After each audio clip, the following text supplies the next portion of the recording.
itong ginawa natin. This is our dynamic door. So, paano tayo gumawa ng ganyan? So, instead na mag-drawing ka pa, wasting of time, time consuming, so gumawa na lang tayo ng ganito or gagawa na lang tayo ng ganito para mas mabilis ang paggawa ng ating mga floor plan. So, umpisahan na natin. So first, meron tayo dito block. Gagawin muna natin block, mga drawing na. So, i-convert muna natin ito na block. So, type tayo ng B. Then, pick a point. Pick natin yung point doon. Then, select object. Select natin. Then, enter. Then, i-abbreviate na lang natin na dynamic door. So, DD1. So, be sure na naka-open in block editor tayo. Okay lang naman, pero mas madali pag open in block editor. So, kaya pag nag-okay ka na automatic na pupunta siya sa block editor. So, click natin. So, nandito na tayo sa block editor. Automatic na yon kasi naka-check yung block editor natin.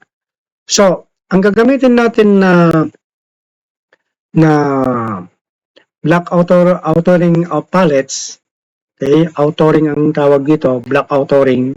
So, ito yung parameter at saka yung action. Dalawa lang yung gagamitin natin. First, kailangan natin i-determine kung nasaan yung center nitong arc na to. Okay, so nandun yung center niya. Yun kasi yung una nating lalagyan ng parameter. So, ang gagamitin natin na parameter is linear muna. Click natin doon sa dulo niya. Okay, zoom in natin, dulo. Then, doon sa dulo nito. So, that is our distance 1. Okay. So, gawa ulit tayo ng linear. Magmula dito hanggang doon. Okay. That is our distance 2. So, next na gagawin natin is we will have the action. So, ibig sabihin, kung meron tayong nilagay na parameter, siyempre, kailangan natin maglagay din ng action. So, scale muna tayo. So, click natin to, distance 1, at saka yung arc na yan. Okay? Kapag in-enter natin, meron nang magpapakita na scale. So, ito yon. Okay? Scale. Okay?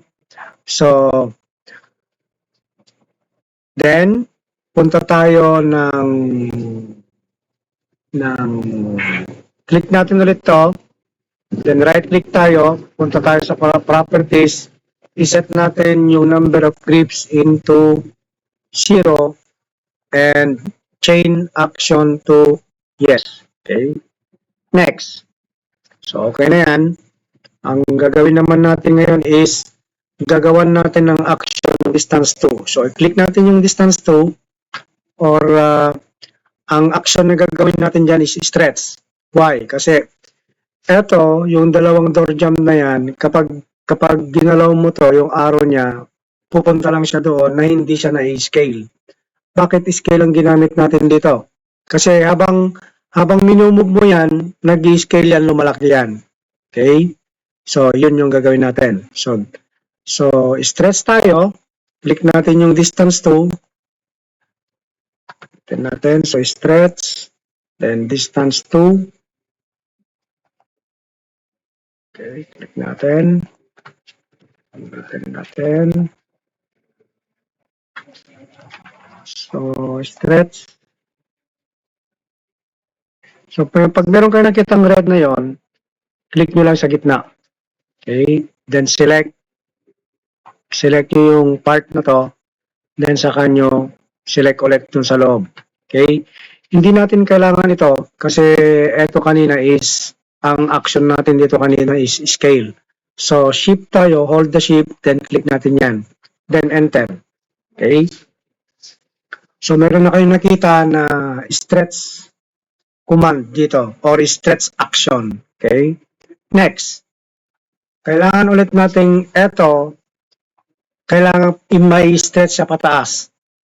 So, stretch ulit. Click natin yung stretch. Click ulit natin yung distance 2. Okay.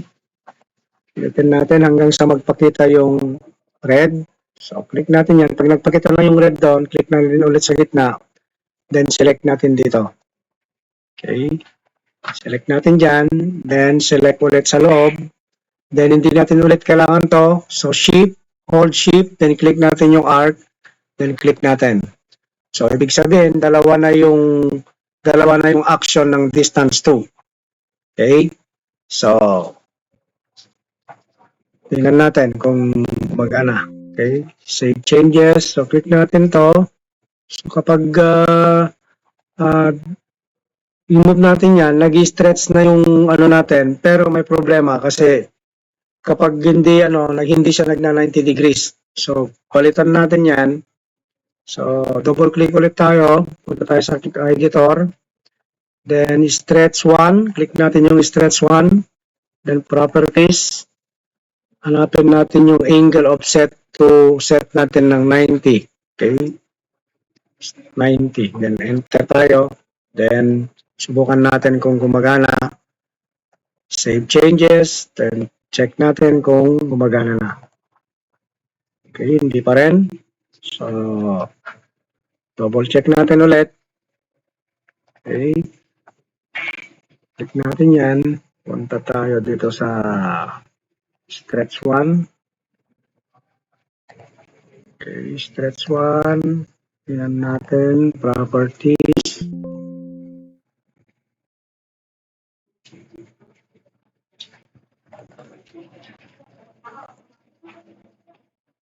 Okay, tama yun yung nagpakita. Dapat magpapakita yon. Ulitin natin. So, kapag itong part na to, makikita nyo naman. So, ulitin natin. So, kapag ito naman, yung stretch 1, ito yon. So, right click ka, tinan mo yung properties, then set mo yung angle offset ng 90. Then, enter. Okay? So, tingnan natin kung gumagana na. So, check natin. So, click natin dito. So, kapag minove natin pababa, okay, there is something wrong. Okay, ulitin natin. Kasi kanina, eto, is palitan natin yung 1 natin kasi kanina binago natin yung gawin natin 0 yan. Okay? Just be careful in setting your angle offset dito. So, click natin yon. So, double click natin, save changes, then click natin to, ganyan natin kung gumagana na. Okay? Okay, so gumagana na. So, ang gagawin natin na susunod is, kailangan natin iset etong door natin na nag-flip siya doon sa kabila. Okay? Flip. So, ang command na gagamitin natin dito, action na i-apply natin is flip. So, parameter muna tayo na flip. So, double click ulit natin to. So, click natin. So, ang gagamitin natin na parameter is flip. Pero bago natin gawin yon, kailangan gagawa tayo ng line dito sa end ng door jump na yan hanggang sa gitna doon. Okay? Para mahanap natin yung gitna nito. Mas madali natin hanapin yung gitna. So, flip tayo. Tingnan natin yung gitna nito. Click natin dyan. Pataas tayo. Then, click natin doon. Then, nilagay natin dito. Okay? So, naka-flip. So, pag click mo yan, magbabaliktad yan. Magbabaliktad. Eto, pupunta dito. Eto, pupunta doon. Kaya, may arrow na ganyan. So, isa pa yung gagawin natin. Kailangan eto, pag click mo pababa, pupunta dito sa baba, then click mo, then pupunta dito sa baba. So, flip ulit, gitna ulit, then papunta dito, then ilagay natin sa baba. Okay? Yun na yun. So, eto, i-adjust natin ng konti para hindi sila magkadikit. Okay?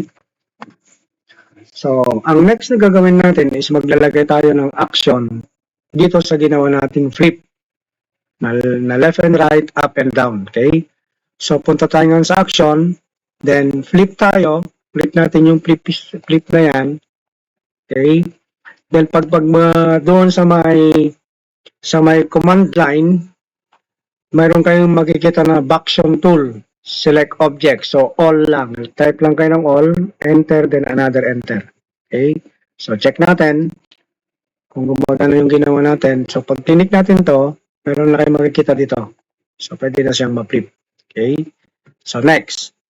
So, gawin natin yung pababa. Double click natin ulit. Punta tayo, balikan natin. So, this time, flip natin etong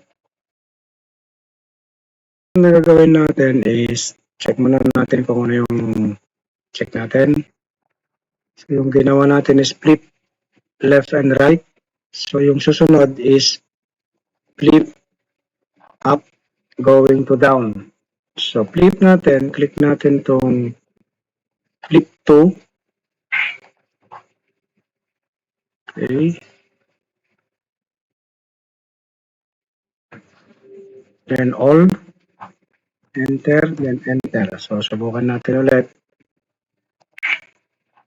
And pagka-click natin dyan, dalawa na yung ano natin doon. So, pwede natin flip up and down, left and right. Check natin pababa, left and right. Okay? So, yung susunod, alisin na natin yung line doon. Okay? Then, ang susunod is, kailangan natin maglagay ng parameters ulit, align. So, click natin dito sa baba, dito. And,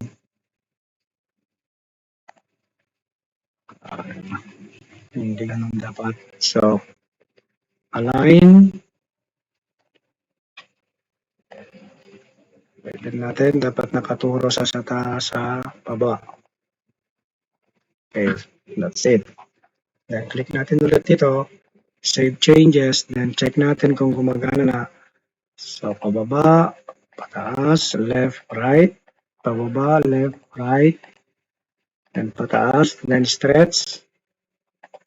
Okay. Ulitin natin pababa, stretch. Okay. Then, flip. Okay. So, that's it. So, ganyan yung paggawa ng dynamic door. So, para mas marami pa kayong matutunan, kindly subscribe our channel para updated kayo sa mga susunod pang mga video. Thank you for watching.